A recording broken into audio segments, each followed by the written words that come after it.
This is Talk It Out, the Women's Agenda podcast. Tune in for your weekly download on the latest news, trends and ideas affecting your career or your business. Here's your host, Angela Priestley. Hello and welcome to the Women's Agenda podcast once again. In the studio with me today, I have Tyler Lambert and Georgie Dent, both from Women's Agenda, back together again. It's been a few weeks, so thank you. It's always a delight. Good to be here. Yeah, and so a few interesting things to talk about this week. We're going to try and keep it upbeat, I think, compared to a couple of discussions we've had recently. So we want to talk about Channel 10 and its all-male lineup for Pilot Week. Also the rise of the 4-day work week. And motherhood in politics, off the US experience where we're seeing a lot of record numbers of women running for office and a lot of them actually putting their children at the heart of their campaign, which is a really interesting trend to watch. So we'll discuss what that might mean in an Australian context, perhaps if it's already happening in Australia as well. Also, before we get started, I just want to remind you that Women's Agenda is a daily news publication and we put out a newsletter every day just before lunch, around 11:30, 11:45, 12, depending on how we're going on the day. Usually depending on Tyler. No, I won't blame you, it's all of us. I put my hand up there. We do try to make sure it gets to you just before lunch, and it is free, and it gives you a great update on the world of women, work, politics, business, tech, and other things. So we might get started on a story that you wrote this week, Tyler, regarding Channel 10 and putting out an all-male pilot. Seemingly actually putting out the details of this new pilot week that they've got coming up in a few weeks' time, and putting 8 white men as the lead individuals fronting those shows. The reaction wasn't so great across social media. Maybe you could just talk to some of that. Yeah, so it was a bit of a doozy from Channel 10 this week. So they've released that pilot of comedy programs that they're set to run and this year, and all of them, well, the 8 candidates were all men, and it did cause a bit of furore on social media, and understandably so. Jane Kennedy was the first to come out and with a very cracking, sarcastic post on Twitter, which I enjoyed a lot. And then it just kind of evolved into a conversation with her and Michelle Laurie. Yeah, sorry, God, names escaping me. But it was, I just don't know what Channel 10 were thinking, really. I mean, in the current climate, it just seems so ridiculous, and I don't know what they're missing there. And then to come out and also double down and say that they were disappointed in the response. They were disappointed in the reaction, I know. It's like, what did they think was going to happen there? I just thought that was so outrageous. I think, though, that response is very telling, and I don't think it's unusual. I think you see that sort of defensive reflex when things like this, you know, when a particularly homogenous group is called out. And I mean, the photo that was in the newspaper that had the 8 men, and then, you know, I think the sort of real kicker was that it was a female viewer holding the, you know, remote control. Yeah. So it was like, oh, and that was Jane's point, aren't we women so lucky that we've got all these funny men to entertain us? Yeah. And I mean, you know, Channel 10, I don't think that they set out to disappoint people or to exclude women or, you know, anyone who wasn't a white male from this, but it comes back to that thing that if you don't sort of intentionally include, you will unintentionally exclude. And I think that's what we see here, and they've sort of come out and said, look, there are a number of female-led comedies in the making, but those sort of things have a long lead time. But it, again, you then look at it and think, but 8 pilots were chosen, and they are all white men who are hosting them. And also, it's really hard to stomach that Kyle Sandilands gets to pilot his own show after, like... Well, also, Sam Dastyari, I mean, for some people, having one career sort of fall over in a little bit of a heap, and I think you could probably describe his exit from federal politics as being... A disgrace. You know, a disgrace. It wasn't sort of... It was those circumstances were pretty damning, and it seems like, and then he turns up with a comedy show, and I think for you know, a lot of the female comedians who were weighing in on this were just saying, and Michelle Laurie made that point that she's sick of hustling, you know, she's sick of begging for a seat at the table, and then I think you see a situation like this, that's really hard to stomach. Because these women are also coming out saying that they've had ideas for shows. That a lot of them have ideas for shows. So were they approached, or do their ideas get picked up? And I wonder where like Sam Dastiaris or Kyle Sandilands, did he come out with that idea for that show? Has he been approached for that? I don't think Kyle Sandilands has scraped together a good idea in his entire life, but Well, I think it just goes back to that thing that, I mean, is it wishful thinking that decision makers in any guise, when they're looking at, the people that they're choosing, whether it's for a pilot, whether it's for senior management, whether it's for scholarships, when you are choosing a group of people, is it too much to hope that you might take a step back and look at that group as a whole and think, is there anything notable here? Oh, look, they're all men. Oh, look, they're all white.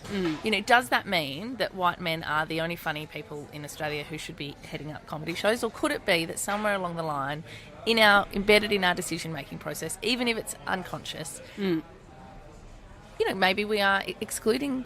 And also there was talk about how that was going to lead to ratings, and that was the thought process involved with it. But a lot of those men, I think Harley Breen was one of them. I mean, he's an untested, entity. Like, no one knows that's whether the whole or not. thing with pilots, isn't it? That they are untested. It is an opportunity. It's not. You don't know what's going to win. I think the other thing one sort of positive juxtaposition to this, I think, is the sort of rave international acclaim that Hannah Gadsby is receiving at the moment for her. Yeah, give Hannah Gadsby a show. Well, wow. I also just think, do you know what? She is pushing the boundaries on what is meant to be funny and what you're allowed to say. And I think that... to me, it's not a coincidence that this has been the breakout success that it has been, because I think she is saying things that haven't been said. She is so incredibly funny at the same time as being incredibly sad. And I think, do you know what? Funny isn't always what we expect. I think we can think beyond Kyle Sandilands. Yeah, let's hope so. Otherwise, we're all a bit fucked, really. And also the reaction to, I feel like Channel 10's response to say that they were disappointed in the response. So it's kind of almost like doubling down to say, we do have women involved in our shows, and they do involved in their existing shows, and we do have female producers, and okay, that's great, but it does, I think that Although, could can have I been... just say there, just quickly to interrupt you, they did cite, I'm pretty sure, The Bachelorette in that equation, and I was like, I don't think that you can really... Okay, that's a bit unfair, isn't it? I don't think that's a fair one. I don't even know if they have... Do they even have The Bachelorette? Doesn't have a female host? No, The Bachelorette. As in the as actual she Bachelorette. is the lead of the show, and therefore... That's female good. led. Yeah, I guess. Did they cite The Project, or did others have, but I don't think that they did. Channel 10. But I guess it's maybe been an opportunity to just say, oh yeah, we got this a bit right. Maybe it's a bit of an opportunity to look at the pilot of the pilot in a way, to say, well, maybe we need to slightly adjust it, or maybe this is a chance to look at some of these female comedians who have spoken out about this, and to maybe offer other opportunities within that. They could have gone back at it. They could have still, I think, put some changes on that to test how that would go with some female-fronted shows. And we do sometimes in these circumstances where an event organiser or whatever it is, they put out this all-male lineup.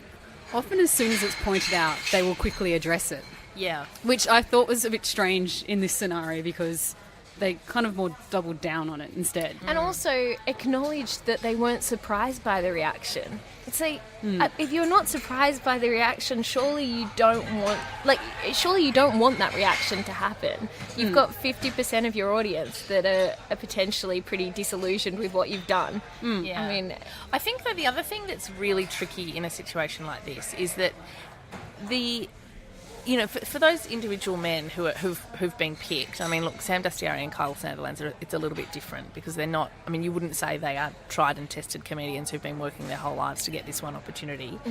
But, I don't doubt that getting a pilot show is a huge achievement. And I think there were some people that sort of initially had a go at Jane Kennedy for deriding them and trying to sort of diminish their achievement. And I think this situation, you need to acknowledge, on the one hand, that it's not saying that these men are not funny, and it's not saying that they do not, all of them deserve TV shows, but it is about looking at it as a whole and saying, why is it that the overwhelming majority of who we're picking for these opportunities look the same and are the same? And I think that is uncomfortable for some people to to look at. And I think I agree with you, and in that a lot of the time when this stuff is pointed out, people immediately do say, oh my goodness, we're really sorry, that isn't what we intended, even if they probably did intend it. But a lot of the time they make steps to address it. Whereas here, I think it is interesting that they sort of went the other way and said, oh, actually, do you know what? Forget us being at fault here. We're disappointed in you, the public, for construing our selection this way. This is a commercial break for Work It Out. We'll be back in a moment. But if you're interested in being a sponsor for Work It Out or Women's Agenda, just drop us a line and let us know. That's womensagenda.com.au. 4-day work weeks, bit of a change. No, I'm trying to link it into the pilot week somehow. But, maybe that fifth day could have helped. But so earlier this year, Andrew Barnes, the CEO of Perpetual Guardian, which is a corporate firm in Auckland, he told his 240 staff that they would all be working 4 days instead of 5, but they would still be getting paid as if they were working for 5. So it was all part of a 6-week trial in which he brought in a number of academics to actually monitor the situation to see what was going on. And he went on to report that it was widely successful. So successful that they're moving to make it permanent. And they had a huge uptick in reported work-life balance, but they had no downturn or downward trend in terms of productivity and exactly what was getting done.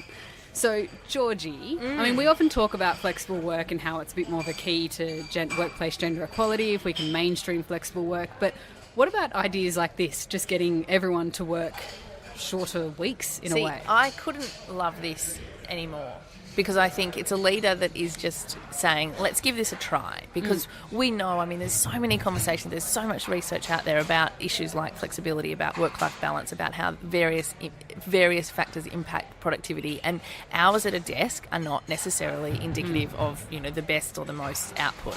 And I think in this scenario, you know, they're really testing it and they're being bold. And I think, obviously, you'd have to dig deeper into the findings to come to grips with it. But I think about my own life and I think about the people I know. And so many of the, particularly working families, when someone's working 4 days a week, it means that there's a day a week where life on the home front can be taken care of. It means you might have time to go to the doctor, you might have time to exercise, you might have time to sort of get on top of the washing so that the whole weekend is not spent doing that. And I think that if men and women were routinely given that sort of option in their week, not as a special occasion, I've got an RDO every 6 weeks, but then I think you would see different patterns emerge in the way people run their homes. And the way they look after their kids and take on all of their other caring responsibilities. Yeah. And so Andrew Barnes, the CEO, I've been in contact with him just through a few messages, but he not only does it say how successful it is, but he's actually put all the findings up on a new website. He's out there actively trying to promote other big businesses to trial it. He doesn't say, you don't have to go ahead with it, but look at trialling it for 6 weeks. And it's been picked up. I mean, I think I saw it in the New York Times. So it's going global. It's everywhere. Yeah. People are reading about this story. Those New Zealanders at the moment, they're doing some good stuff, really aren't they? Making the global headlines. Yeah. So, Tala, do you think you could get 5 days' work into 4? And what makes it happen? I definitely do. I mean, having worked for big organisations where they really do micromanage and look over your shoulder and check that you're there at 8:30 in the morning and leave no earlier than 5:30. I honestly, the number of people you witness on Facebook, at after 4 o'clock, it's not productive. It's not the way people should work, and I think it's good that organisations are finally coming to grips with that and looking at other ways to try to balance it out and give people other options. To Georgie's point, for families it's a game changer, but for just anyone as well. I think just being able to have that extra day and sort your life out, get your life admin in check, which is it does sometimes get on top of anyone, the best of us. So I think it's a really good initiative, and obviously one that's paying off for them. And also, I would be very surprised if it didn't lead to much higher retention rates for them, because I think especially younger workers are looking for that. They don't want to work in a traditional way anymore we know, given all the evidence and all the articles and everything that supports it, that it's not the best way. So it's good that everyone's kind of. Yeah. When I was in the earlier part of my career, so one of my first jobs as a journalist, I had been working for this magazine for maybe a year or 18 months or so, and our contracted hours were 9 to 6. And I really resented that because I thought, I'm going to stay to 6 anyway if I have work on. But there's definitely times when we didn't have the work on, particularly we're working on a hard copy magazine. So particularly at certain points after deadline, you can take things a little bit easier. In the lead up to deadline, you're not working longer hours and well into the night. But I actually negotiated a 4-day week. Oh, did you? Yeah. Very much before kids, before any of that. I wanted the 4-day week because I wanted to work on a couple of projects on the side, a couple of research projects that I had going on and a bit more freelance work. But I was so ashamed that I never really told people that I did that. I just sort of negotiated it, and it was a way that we were able to get through in terms of, I came through with the salary negotiation and that kind of thing. But I don't know if it was a sign of the time or a sign of my age, but I didn't feel comfortable in the fact that I was doing it to my friends and to my peers and my colleagues. So I would obviously feel very different about that now, and I'm a huge advocate for flexible work, but it's something that I've almost forgotten about, but it would have been quite unusual. You're a visionary. Given now I prefer to think of myself like Andrew Barnes, the CEO of this place in New Zealand, Bold as a visionary leader. and the bold leader for the 4-day working week. And I tell you, my productivity didn't go down because I did spend, this may have been before Facebook, I don't know, but I did spend less time doing the other stuff that you do to fatten up your day. Yeah. And I'd be interested to check in with this company to see what kind of activities they actually cut out of the day as well. Like we see like certain meetings that tend to go on longer than they ever need to because it's scheduled. It's and just if it's scheduled, scheduled from 2 till 3, then it has to go from 2 you're till taking 3. me And out, because those meetings always happen, well, then we must always need them without actually looking at, are the organisation's needs being met by these meetings being held in this way. I mean, I think that I think one of the powerful things about running a trial like that, like the New Zealand company did, is that you actually empower employees to make it work for themselves, to come up with how individuals and how teams, because obviously their output didn't change. They had to still get the same amount of work done. But by giving them 4 days to do it instead of 5, then suddenly everyone is looking at, well, how can I be more efficient? Yeah, exactly. And we know, there's been so much research that confirms, working mothers in particular become incredibly efficient when they return to work. But if you've got a childcare pickup, that means you absolutely cannot leave the office. I know when I first returned to work after we had our first, and I was doing 4 days a week then, I was so productive in those 4 days because I was I looked at it like I have to get all my work done. Yep. Every single day I will focus. It's that thing, you don't go out for long lunches. Sometimes you do, and that is important because I think, you still want to be part of a team and you don't want, work to become a completely isolated experience. But yeah, I think there's each of us can find efficiencies if we need to. Yeah, I think as soon as you have a reason to be productive, you will be productive. And that reason might be a hard deadline that you can't shift. Or it's, it might be that you have to get home to your kids. Or it might be that you want to finish up so that you can go and do something more interesting than working. Yeah. So as soon as you have a reason, that's when you be. So I think that's one of the greatest productivity tips that I've ever heard is to actually have a reason to be productive. Otherwise, you're just doing it for the sake of it. You're just trying to fill the hours. And it's interesting going back to the meeting thing. I saw Seth Godin, he does his little vlog thing. He talked about decisions in the one that he put out yesterday or at some point this week, and how it's often that you're just putting off a decision that can lead to inaction. It's because you don't want to decide. Yes. And therefore you let the work flow over, keep going, because making a decision is hard. It's taking responsibility for it. And I think we see that in meetings as well, that just go on and on and on for minutes and minutes. Yeah. I was about to add, I am going on for minutes and minutes here. So, and not moving on to our next topic, which we did want to look at motherhood in politics. And as I said at the top of the show, a record number of women are running for office in the US, largely in response to Donald Trump. And there's Silver an even lining more... to every cloud. Yes. It's not enough. It's really not enough. No, it's not. It's something to It cling could to. be enough. We don't know how... we never know the outcome It's later true. on. It's true. Yeah. Will it be worth what we've gone through? Yeah. There's an even more interesting trend occurring with a number of women with young children really putting the fact out there that they are mothers. So appearing in campaign videos, breastfeeding a child, or bringing their children into their campaigns, making sure that they are showcasing themselves as somebody who wears multiple hats, as a mum, as somebody who's been in the army, as somebody who's campaigning to run for office. So really great stuff. And it got me thinking, reading this piece in The Atlantic overnight about Australia.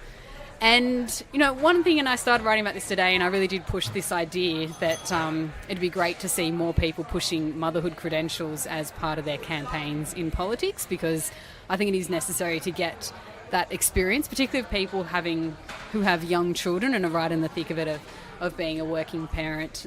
But looking through this, I realised that a lot of Australian politicians are really putting their children out front and centre. I mean, we saw Larissa Waters, who was the first woman, I think, in the world to deliver a speech in Parliament while breastfeeding. Obviously, Kelly O'Dwyer we've seen her kids with her young children with her in Parliament. We've seen her being promoted during that time. Georgie, do you think there's scope to see more young mothers moving into politics and even making more of a big deal of the fact that they are young mothers? I hope that increasingly that is the direction in which we are moving. I think that you're right. In recent years, there are a number of instances, I think, where we are seeing a greater visibility of parenthood in politics. I think we've had a number of, not just female politicians, but also male politicians talk about. I'm thinking about the Western Australian... Tim Hammond, who's sort of stepped down, and he basically said this job is not... I can't do this job and be the kind of parent that I want to be. And I think, on the one hand, I think that's a positive development in that we are moving away from the world where politicians just were expected to not have families, or not have families that were apparent other than at election campaigns and photo shoots in magazines. Or to push their feminist credentials. Well, or that exactly, they love women, because I've got lots of daughters who are women. Yeah, I think we are moving in that direction, but I don't think you can overlook the sort of structural issues that still impede men and women who've got young families from engaging in politics. I think addressing those sorts of obstacles is a huge challenge that we have to do, because I think having a greater diversity in our decision makers is critical. We know that. And as it stands, when you look in Canberra and you look at the decision makers, they do not reflect the community that they serve. And I think you can't assume that they're making the best decisions for those communities. There are so many practical realities, I think, that lived experience is the only way you can acquire that sort of knowledge. And I think when you look at, I think the politicians that we do have, when they have stood up and talked about things like domestic violence, when they've talked about having, migrated to Australia, I think when you have someone there who has first-hand lived experience of those issues, the compassion and awareness that they bring to decisions. Well, that was Terry Butler's point, right? It's like the same thing, that having mothers in Parliament, they're, uniquely aware about. And I think that goes for, not just for mothers, I think for across the population, but I think mothers is one group where they have been historically underrepresented. Especially mothers of young children. I think Terry Butler, we had Terry Butler on this podcast, but she went into politics when her kids were quite young, or when I know Tanya Plibersek was one of the first that did it entered politics while her kids were young, and had her family, maybe even started her family while she was there. I know Kate Ellis has also, had 2 children recently, but also has announced that she's going to resign from politics because of that. Has resigned, sorry. Kate Ellis. Yeah. I had a mental blank there. Okay. Yeah. So, I think so as well. And that point about that having young children, it is a different experience from having older children. And of course, and we see that they talk about their experience of having children, and it gives them insight into, say, even health policy and the education system, obviously, and sport and the community and the things that they get involved in that way. And it's not to say that you have to have children to be in politics, but it would certainly be nice to have more parents out there actively promoting those credentials in a way as well. Yeah, absolutely. Can I just say, though, I think it's still so frustrating that we even have to kind of define things by terms like that, like whether you're a mother or not a mother, or I think women are really, they're just put under this light in politics, regardless of what their home situation is. And we saw it with Julia Gillard, for instance. She was,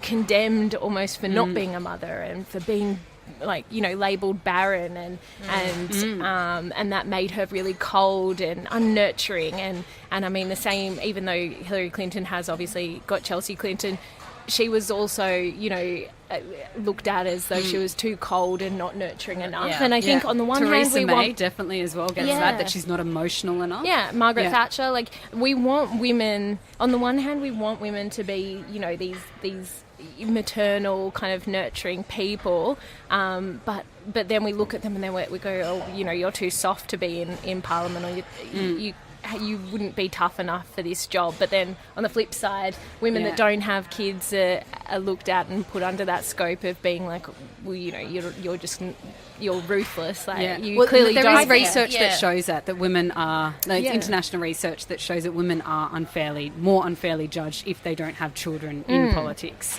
I think, though, I think that it's precisely for that reason why the rise of political candidates in America who are explicitly including motherhood in their campaigns is actually quite powerful, because I think that the reason so many women have been harshly judged, I think, in leadership positions when they don't have children is because they're stepping outside of the prism of what's expected of leaders. So by being a female in itself, that's wavering from what the ideal male leader. And then when it's, you're a woman and you don't have children, well, that's another component of that doesn't accord with what we believe leaders should be. And I think that having a more variety of leaders in every realm who don't sort of hide away, because I think that's the other thing. Until quite recently, even in workplaces, I think a lot of senior women that you speak to, they did used to sort of actively hide the fact they had kids, or they didn't try to make a point out of that. Whereas I think, I hope increasingly in workplaces, including politics, that's becoming less of a thing, and having a life outside of work is not something you necessarily have to hide from. Yeah. I just don't think that it's something that we need to scrutinise as heavily. Like, I think it's irrespective of what's going on, it's what your capacity is to lead, and I agree with you that certain life experiences can impact and influence the way that you lead and the vision you have, and I accept that. I think that's where we come undone a bit, is that we scrutinise women in terms of these binaries, and that's where the issue is a little bit as well. Yeah. I think, though, the tricky thing is that it's the chicken and the egg, because we know that there is research that shows women do get punished for these reasons. Therefore, if we want to change that, how do we do that? And I think individual women shouldn't have to put up with the scrutiny, but I do think that there's something quite positive about women no longer feeling like they have to hide the fact that they're a parent from their CV in whichever field that is. So we might wrap it up there on agreeing to disagree. So I stayed out of that one. So you guys can continue it afterwards. But we might end with a recommendation. So screen, book, podcast. We do this every week. We share something that we're listening, watching, whatever it is to. So, Tala, have I caught you by surprise? Yeah, a little bit. What I've been listening to, so I've just started that podcast, The Teacher's Pet, which I know is everywhere. So this is nothing new.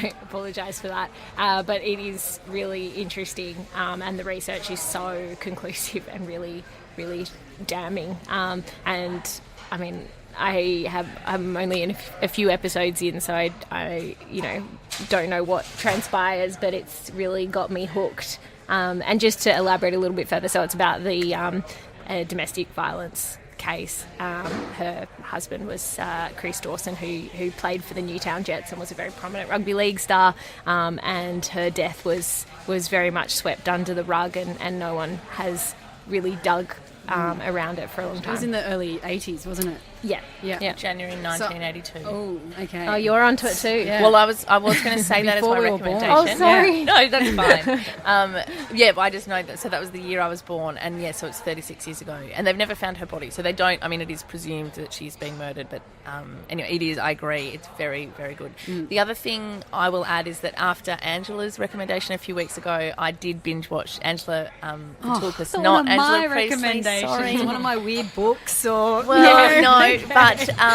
the Netflix series Safe. She Oh, said yeah. she was hooked on it, Yeah. and we. What's it about? It's about a surgeon in England. It's sort of outside of London, and he's a widow, and one of his teenage daughters goes missing. And- It's not a docu-series. No, okay, it's I a know. drama. It's a Netflix original. It's very good. I'd recommend it. Okay, well, I have been watching a bit of The Staircase. I haven't been Me able to too, binge it's watch so it. good. But Do you that love was it? Yeah. Georgie's I've watched recommendation all of last it. week. Did you? So- Have you watched all of it? Yes. Yeah, it's Yeah. amazing. I've got my The parents last onto it as 3 well. episodes not so good. Yeah. Yes. They were kind of boring. Well, that wasn't going to be my recommendation. I was just saying Oh, that I sorry. have been I'm watching glad it. that you've both been watching. But that. I wanted to mention that a study that I saw about music and about the fact that we've pretty much reached peak music around age 25 when we kind of quit looking for new music. So at age 25, we sort of we're a bit done. We don't kind of actively go out hunting for new music. We tend to prefer more familiar tracks and more familiar genres. I hope that's not true. How because sad is what that? I Isn't was it? listening to. So when you I was no, doing and then all you this reach your musical paralysis around the age of 27. Oh. So that's when you really start to hit your So it all familiar goes- tracks. It really sort of. and quit seeking new genres. So I'm older than 27, but I'm very happy to say that I haven't hit musical paralysis. Something that my husband finds quite amusing because he thinks that I keep trying to act like I'm 18 when I'm not. But I like so, those band photos that surfaced a few recently, actually. Well, but I just want to point out that there's loads of really great female Australian artists right now writing original music, really talented. So people like Tash Sultana, KLP, who else I put on my list? Amy Shark, Angie McMahon, Vera Blue. So go and check them out. And I was thinking of making a little Women's Agenda playlist, and I might be the only person who listens to it, but I just want to get it out there because I don't think we talk enough about really talented Australian female artists. I think that is an awesome idea for the Women's Agenda playlist. There you go. All right. Especially for like musical Luddites. Like Especially if we can get Angie's girl band together. It's possible. To So pre-read. don't, I don't don't think tempt. she's ruling Don't it out. tempt.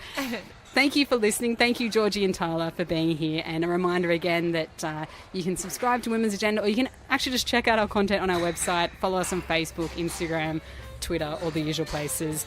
And thank you. That's a wrap for Talk It Out, the Women's Agenda podcast, powered by Eagle Waves Radio. Don't forget to like us on Facebook, follow us on Twitter, and jump on the website for more amazing shows. Catch you next time.